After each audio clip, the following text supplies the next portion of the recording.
Dasher and Dancer and Prancer and Vixen, Comet and Cupid and Donner and Blitzen. But do you recall the most famous reindeer of all?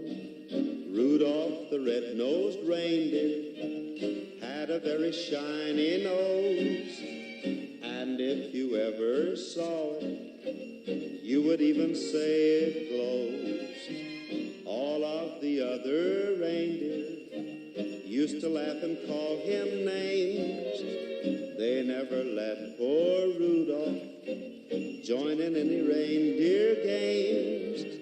Then one foggy Christmas Eve, Santa came to say, Rudolph, with your nose so bright, won't you guide my sleigh tonight? Then how the reindeer loved him as they shouted out with glee, Rudolph the red-nosed reindeer, you'll go down in history.